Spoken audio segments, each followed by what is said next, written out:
Welcome two hours info. मेरा नाम रीता चौधरी। आशा करती हूँ कि आप सभी लोग स्वस्थ होंगे, अच्छे होंगे। ऐसे ही अपना और अपने परिवार वालों का ध्यान रखें, स्वस्थ रहें, अच्छे रहें, मस्त रहें।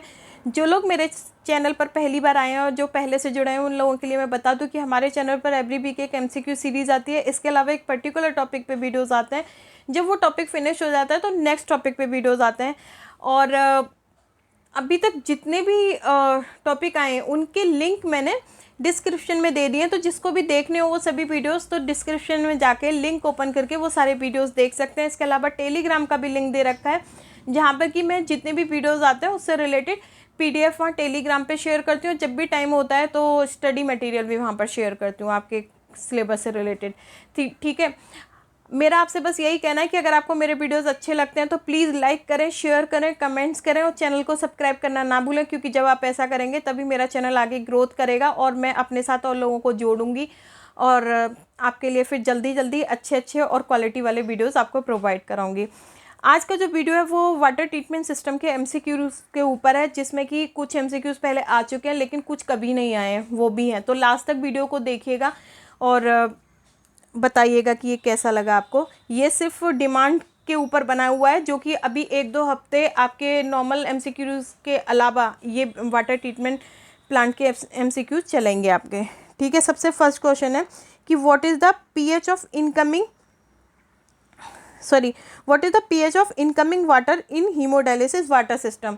मतलब जो हीमोडायलिसिस वाटर ट्रीटमेंट सिस्टम में जो इनकमिंग वाटर, कौन सा, म्युनिसिपल पार्टी वाला जो पानी है, उसकी जो pH है वो कितनी होनी चाहिए, कितनी होती है, तो उसकी pH होती है 5 to 8.5। नेक्स्ट क्वेश्चन है what is the pH of haemodialysis post feed water और प्रोडक्ट वाटर। जो इनकमिंग वाटर है हम उसे फीड वाटर भी बोलते हैं, इसलिए मैंने यहाँ पे पोस्ट फीड वाटर लिखा है और प्रोडक्ट वाटर लिखा है। तो जब इनकमिंग वाटर की सफाई वगैरह हो जाती है और वो डीआयोनाइजर टैंक वगैरह में और मतलब प्रोडक्ट वाटर में चेंज हो जाता है, दैट टाइम जो pH है वो कितनी होनी चाहिए RO सिस्टम की, तो दैट टाइम 7 to 8 होनी चाहिए। ठीक है, नेक्स्ट क्वेश्चन है what is the TDS of haemodialysis RO system. मतलब TDS कितनी होनी चाहिए हीमोडायलिसिस RO सिस्टम की, तो ये कितनी होनी चाहिए 10। नेक्स्ट क्वेश्चन है what is the TDS of feed और इनकमिंग वाटर। मतलब जो म्युनिसिपल पार्टी का जो पानी आ रहा है उसकी TDS कितनी होनी चाहिए, उसकी TDS होनी क्या चाहिए, मतलब कितनी होती है, तो वो होती है 400। Next question what is the conductivity. मतलब क्या RO वाटर, जो हीमोडायलिसिस का जो RO सिस्टम है उसका जो आउटफ्लो वाटर है उसकी कंडक्टिविटी क्या होती है, तो वो होती है आपकी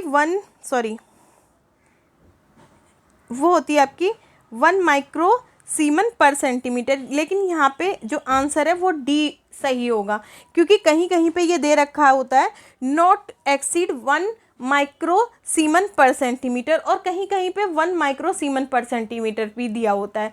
तो अगर दोनों में से कोई भी आ जाए तो आप दोनों में से कोई भी एक लगा सकते हैं। मेनली इसका जो आंसर है 1 माइक्रो सीमन पर सेंटीमीटर है, और अगर ये भी आ जाता है कि नॉट एक्सीड 1 माइक्रो सीमन पर सेंटीमीटर तो भी आप इस पर लगा सकते हैं। ठीक है, तो D भी करेक्ट है, वन भी करेक्ट है इसका, और C भी, मतलब A भी करेक्ट है और C भी करेक्ट है।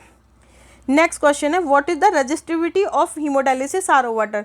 मतलब हीमोडायलिसिस RO वाटर की जो रजिस्टिविटी है, जो कि डीआयोनाइजर टैंक वगैरह में जब प्रोडक्ट वाटर में पूरा इनकमिंग वाटर चेंज हो जाता है, दैट टाइम रजिस्टिविटी कितनी होनी चाहिए, तो वो होनी चाहिए 1 मेग ओम पर सेंटीमीटर। इसमें भी मैंने D दे रखा है कि अगर कहीं पे भी ये आ जाता है कि नॉट बिलो 1 मेग ओम पर सेंटीमीटर, 1 मेग ओम पर सेंटीमीटर ना दिया हो और ये लिखा हो कि नॉट बिलो 1 मेग ओम पर सेंटीमीटर, तो आप इस पर भी टिक लगा सकते हैं, इसलिए मैंने यहाँ पे D ऑप्शन दिया हुआ है। Next question how many filters present in water treatment system. मतलब कितने फिल्टर प्रेजेंट होते हैं हीमोडायलिसिस के वाटर ट्रीटमेंट सिस्टम में, तो वो प्रेजेंट होते हैं, हमने अभी तक पढ़ा 3, लेकिन 2 भी प्रेजेंट होते हैं। वो कब प्रेजेंट होते हैं, अगर बहुत सारे हीमोडायलिसिस सेंटर पे आपको कार्बन टैंक मिल जाएगा, वाटर सॉफ्टनर मिल जाएगा, लेकिन सेंट फिल्टर मोस्टली लोग नहीं लगाते, क्योंकि वहाँ पे अगर सेंट नहीं आती है, मतलब धूल मिट्टी नहीं आती है, तो वो लोग सेंट फिल्टर नहीं लगवाते हैं। ठीक है, तो 2 भी अगर ऑप्शन आता है या 3 तो है ही है, लेकिन अगर 2 भी ऑप्शन आ जाता है और 3 नहीं आता है तो आप 2 पे टिक करिएगा। तो इसका जो करेक्ट आंसर है वो क्या होगा, डी।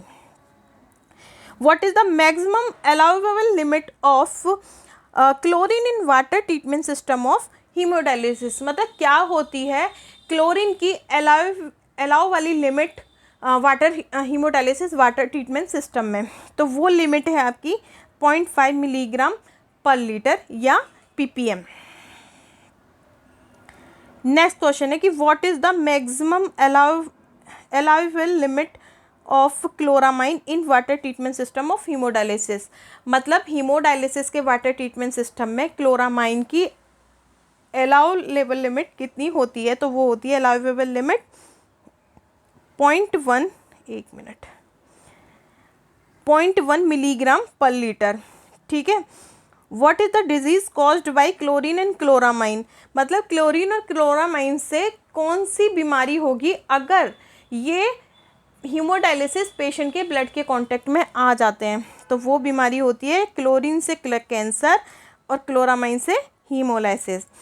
देखिए यहाँ पे भी बहुत सरल आपको इजी क्वेश्चन है, अब थोड़े से टफ शुरू हो जाएंगे, ठीक है। तो वीडियो से लास्ट तक बने रहे, और ये जितने भी MCQ हैं ये कहीं ना कहीं जो आपके कॉम्पिटिटिव एग्ज़ाम होते हैं RRB के, और भी मतलब जैसे अदर स्टेट के जो डायलिसिस के एग्ज़ाम होते हैं उनमें आए हुए हैं। नेक्स्ट क्वेश्चन है आपका कि विच filter remove chlorine and chloramine from incoming feed water, मतलब कौन सा फिल्टर रिमूव करता है क्लोरीन एंड क्लोरामाइन को, ये बहुत बार आता है, वो है कार्बन। अब ये पूछ रहा है कि what should be the limit of feed and product water hardness in water system of haemodialysis, मतलब कितनी लिमिट होनी चाहिए हार्ड इनकमिंग और आपके प्रोडक्ट वाटर की, मतलब वाटर हार्डनेस की कितनी लिमिट होनी चाहिए प्रोडक्ट वाटर में और इनकमिंग वाटर में हीमोडायलिसिस के, तो वो लिमिट है 35 मिलीग्राम पर लीटर। मिलीग्राम पर लीटर में 35 वाटर हार्डनेस, ठीक है। और यदि हम इसको गीगा पर गैलन में करेंगे तो 2 गीगा पर गैलन होनी चाहिए वाटर हार्डनेस, चाहे वो इनकमिंग वाटर हो चाहे वो प्रोडक्ट वाटर हो। Next question, what is salt bridge, salt bridge क्या है, देखिए इसके अकॉर्डिंग जो आंसर है वो क्या है, ए हार्ड क्रस्ट है जो कि वाटर सॉफ्टनर के ब्रिंग टैंक में डेवलप होती है, ठीक है। लेकिन ये साल्ट ब्रिज किसका बना होता है, सॉल्ट का बना होता है। ये एक लेयर होती है जो ब्रिंग टैंक में जम जाती है। इससे क्या होता है कि रीजनरेशन का वाटर सॉफ्टनर का जो प्रोसीजर होता है वो नहीं हो पाता, जिससे अगर रीजनरेशन नहीं होगा तो क्या होगा, वाटर सॉफ्टनर धीरे धीरे काम करना बंद कर देगा, नहीं ध्यान दिया तो, ठीक है। तो ये जो साल्ट ब्रिज है ये साल्ट का बना होता है और ये ब्रिंग टैंक में डेवलप होता है। वाटर ट्रीटमेंट सिस्टम में इसके बारे में सारा कुछ बताया हुआ है। What substance beside chlorine and chloramine can carbon tank remove from water, आपको पता है कार्बन टैंक क्लोरीन और क्लोरामाइन रिमूव करता है, लेकिन इसके अलावा कुछ और भी कार्बन टैंक रिमूव करता है, वो क्या है, pesticide and solvent. Next question, what you will see,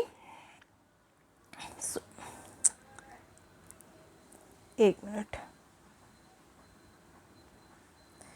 क्या हो गया, हाँ, what you will see in water treatment system of haemodialysis before and after booster pump, मतलब अगर आप बूस्टर पंप को देखने जा रहे हैं तो उससे पहले और बाद में बूस्टर पंप के लिए क्या देखेंगे जिससे आपको पता चले कि हमारी बूस्टर पंप सही ढंग से काम कर रही है, तो वो देखेंगे मेनली कौन सी बूस्टर पंप को आपको चेक करना है। वैसे तो जो भी 2-3 लगी होती हैं उसको सबकी को, लेकिन ये पर्टिकुलर मैं बता रही हूँ जो आरओ सिस्टम के पास जो बूस्टर पंप लगी होती है उसके लिए। तो वहाँ के लिए क्या चेक करते हैं हम, प्रेशर गॉज चेक करते हैं कि कितना प्रेशर दे रही है हमारी बूस्टर पंप, ठीक है। Why chlorine and chloramine are added to tap water, chlorine और क्लोरामाइन को टैप वाटर में, मतलब जो इनकमिंग वाटर है उसमें क्यों ऐड किया जाता है, तो रिमूव माइक्रोब्स, माइक्रोब्स को रिमूव करने के लिए क्लोरीन और क्लोरामाइन को टैप वाटर में ऐड किया जाता है। नेक्स्ट क्वेश्चन है, how much empty bed contact time, कितना empty bed contact time recommended किया गया है center for Medicare and Medicaid services के द्वारा। तो देखिए एक आपने वर्ड सुना होगा EBC, टी, ठीक है। तो ये क्या है, एम्प्टी बेड कांटेक्ट टाइम, ये वही है, ठीक है। इसकी शॉर्ट फॉर्म क्या है, EBCT। तो CMS के द्वारा ये एम्प्टी बेड कांटेक्ट टाइम कितना होना चाहिए, 10 मिनट्स का होना चाहिए। कार्बन टैंक में 5 मिनट एटलीस्ट एक कार्बन टैंक को और 5 मिनट दूसरे कार्बन टैंक को, ठीक है। नेक्स्ट क्वेश्चन है हमारा, who can harm RO membrane, मतलब आरओ मेम्ब्रेन को कौन हार्म कर सकता है।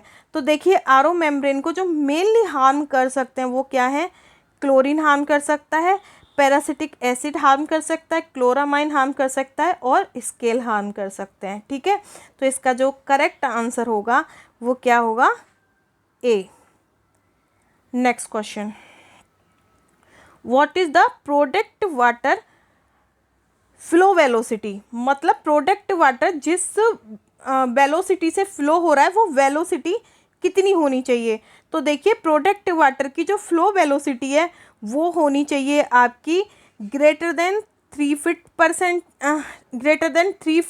सेकेंड या 3 फीट पर सेकेंड। तो जो इसका जो मेनली आंसर है वो वैसे तो बहुत ANC हो जाएगा, लेकिन मोस्टली ये इसके लिए जो आंसर रखा गया है, मतलब जो रखा गया है वो क्या है, 3 फीट पर सेकेंड, ठीक है। यही इसका आंसर है। वैसे तो डी भी आप लगा सकते हैं अगर दोनों आंसर दे रखे, लेकिन मेनली ये दिया होता है कि 3 feet per second. Next question है, dental caries is cause due to the deficiency of, मतलब डेंटल कैरीज किसकी डेफिशिएंसी से होता है। अब सबसे पहले डेंटल कैरीज क्या है, देखिए दांतों में जो कैविटी हो जाती है ना, जिससे दांत खोखला हो जाता है, उसको क्या बोलते हैं, डेंटल कैरीज बोलते हैं। तो ये किसकी डेफिशिएंसी से होता है, ये होता है फ्लोरीन की डेफिशिएंसी से। लेकिन इसका अगर बेस्ट कॉज पूछता है, ठीक है, तो वो क्या है, इनेमल है, ठीक है। इनेमल की वजह से बेस्ट अगर ऑप्शन पूछता है कि बेस्ट ऑप्शन क्या है डेंटल कैरीज का, तो वो अगर इनेमल दिया होता है तो इनेमल होगा। लेकिन यहाँ हमारे पास क्या है, फ्लोरीन है, तो हम फ्लोरीन बोलेंगे। नेक्स्ट क्वेश्चन है हमारा कि what is the filtration technique in modern water treatment plant, मतलब मॉडर्न वाटर ट्रीटमेंट प्लांट में जो फिल्ट्रेशन टेक्निक है वो कौन सी है। तो ये है स्लो सैंड फिल्टर, ठीक है। ये मॉडर्न वाटर ट्रीटमेंट प्लांट के लिए न्यू फिल्ट्रेशन टेक्निक है, मतलब जो बहुत ज़्यादा यूज़ होती है, स्लो सैंड फिल्टर, ठीक है। नेक्स्ट आता है, how much should be air gap in connection to the drain piping. अब जो ड्रेन पाइपिंग होते हैं उनमें कितना गैप होना चाहिए, ठीक है। मतलब इतना गैप तो होना ही चाहिए वहाँ पे, ठीक है। तो वो गैप जो है कितना होना चाहिए, 1 इंच, 1 इंच, या आप बोल सकते हैं मिनिमम 1 इंच, ठीक है। तो इसका जो करेक्ट आंसर है वो क्या होगा, ए। एक मिनट। नेक्स्ट क्वेश्चन है, what is the new limit of bacteria in dialysate, मतलब बैक्टीरिया की न्यू लिमिट क्या है डायलिजेट में, ठीक है। तो बैक्टीरिया की जो न्यू लिमिट है डायलिजेट में वो कितनी है, 200 CFU, मतलब कॉलोनी फॉर्म्स यूनिट, ठीक है, पर ml and less than 2000 CFU पर ml, ठीक है। ये न्यू लिमिट बताई गई है आर्मी के द्वारा और भी कई मतलब जो एडिशनल मतलब जो संस्थाएं हैं उनके थ्रू। तो 200 से 2000, लेस देन 2000 और 200 तक चलेगा। नेक्स्ट क्वेश्चन है, what is the pump pressure of incoming water on reverse osmosis membrane in water system of haemodialysis, मतलब कितना पंप प्रेशर होता है। मैंने बताया था ना, आरओ वाटर ट्रीटमेंट सिस्टम के पास में एक पंप लगी होती है। तो जो इनकमिंग वाटर जो आ रहा है उस आरओ सिस्टम में, उसका जो कितने प्रेशर से वो पंप जो है उस पर उस पानी को डालेगी, इनकमिंग वाटर को डालेगी, उसका प्रेशर कितना होना चाहिए। तो उसका प्रेशर होना चाहिए 200 to 250 PSI, ठीक है। Next question, what is the reject water pressure of RO in water system of haemodialysis, मतलब आरओ वाटर हीमोडायलिसिस के आरओ वाटर सिस्टम में जो रिजेक्ट वाटर का प्रेशर है वो कितना होना चाहिए। तो वो होना चाहिए 50 to 75 PSI, okay. Next question आता है, how much pressure should be tank of filter, मतलब कितना प्रेशर होना चाहिए जो फिल्टर्स हैं उनके टैंक का, ठीक है, जितने भी फिल्टर्स हैं उनके टैंक का कितना फिल्टर होना चाहिए, जैसे कि आपका कार्बन टैंक रहा, सैंड फिल्टर रहा, ये सब में। तो इसमें जो आएगा देखिए 3 to 7 PSI तक होना चाहिए, लेकिन 10 PSI भी चलेगा। मतलब इसके लिए अगर मैं ऑल ऑफ द एबव लगाऊंगी तो कोई प्रॉब्लम नहीं है, क्योंकि जो वाटर ट्रीटमेंट सिस्टम है, ठीक है, उसके लिए प्रेशर कितना 3 to 7 PSI भी चलता है, 10 PSI लास्ट है, इससे ज़्यादा नहीं होना चाहिए, बिलो 10 PSI। तो इसके लिए आंसर क्या हो जाएगा, डी, अगर मेरी तरह से ऑप्शन दिए होते हैं तो।